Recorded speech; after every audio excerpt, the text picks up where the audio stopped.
What's up, world? Kong here, and today I'm bringing you an Apex guide for the best guns in Season 3. I don't plan on making this an extensive video since most of you have shot all the guns, and I'll just be giving my input on what I think are the most solid guns, along with adding some info from the patch notes. Alright, without further ado, let's get it!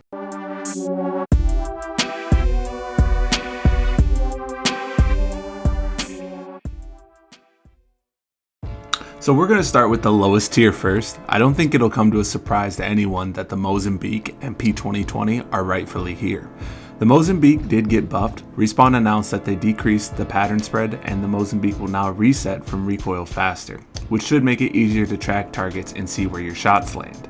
It is better, but it's still not the gun you want in your final loadout. P2020 remains untouched and both guns are viable, just really hard to kill people mid to late game. In Tier 2, we have the Alternator, RE45, and Triple Take. In this season, they have taken out the Disruptor rounds, which is a huge nerf since they did not give the guns a different hop-up. The Triple Take is still viable, but compared to its other sniper brethren, it's far less superior.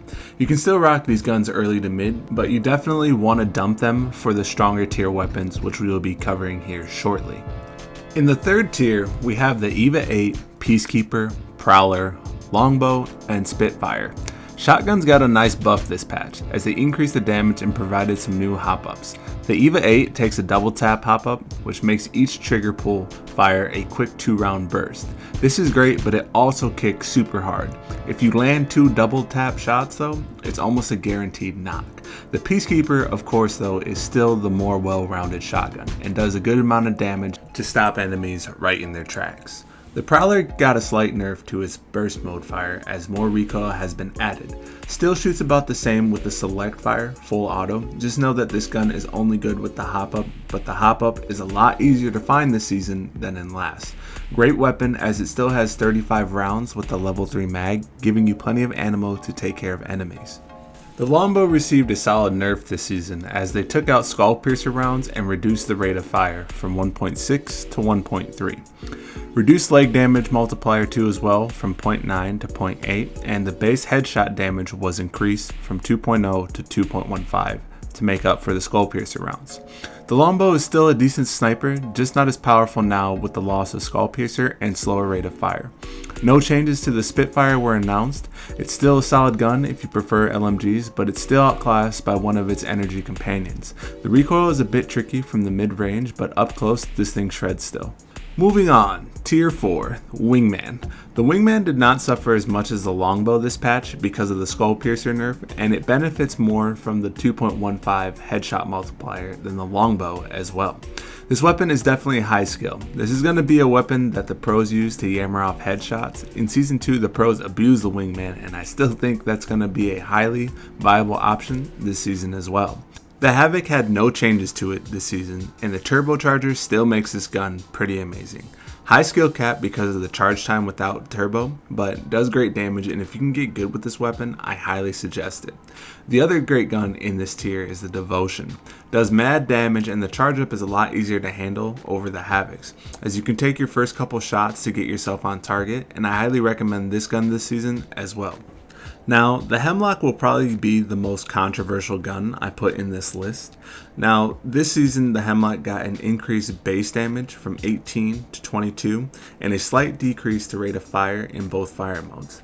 To me, this gun shreds early to mid. I tend to only give it up for an automatic when I find one, but I am confident rocking a Hemlock and a Peacekeeper. If this gun could take the Anvil rounds or any hop up, I'd probably put it in the top tier with the other guns that I have listed in here as well. Moving on to Tier 5, these weapons to me just stand out the most this season. They consistently drop enemies and they do the most damage as of this moment.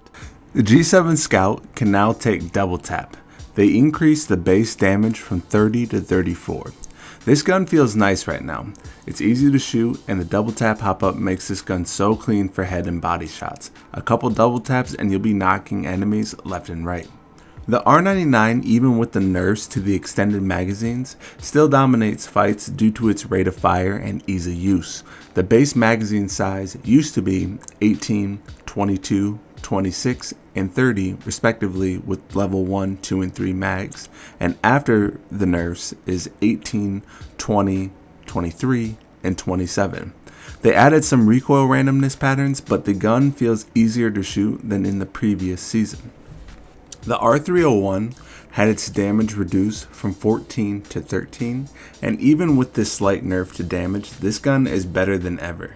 The new anvil rounds give you mid-range versatility. As this hop-up empowers semi-auto mode, it offers highly increased damage but at the cost of reduced rate of fire and double ammo per shot.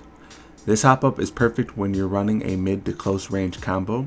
You can switch your 301 to semi-auto and help to take on a team fight without feeling like you have to have a sniper or DMR to do any real damage. The Flatline last season was pretty much underrated in my opinion, and in this season, the Flatline is meta. The headshot damage from this gun is ridiculous, and with the addition of the anvil rounds, this gun packs a powerful punch both in auto and single shot, an almost must have if you're not rocking a 301 in your loadout. No major changes were made to the Flatline aside from addition to the anvil round hop-ups this season. The gun shoots fast and does damage. Be on the lookout for this gun in the battlefield. And last on our list, we have the charge rifle. This gun is insane. Honestly, I am horrible with it, but this new gun does damage. It is the go-to sniper rifle. Does insane damage with no bullet drop. The hardest part about the gun is landing the final charge of the laser. If you can consistently do that, you're going to be knocking people left and right with it. Well, that does it for today's video. I hope you guys enjoyed this short but sweet gun guide video for Season 3 Apex. If you have any questions or comments, you can drop them below in the comment section of the video. Did I miss a gun? Do you think a gun I put on this list deserves more love? Let me know what you think below. Alright guys, take care. I will see you all next time.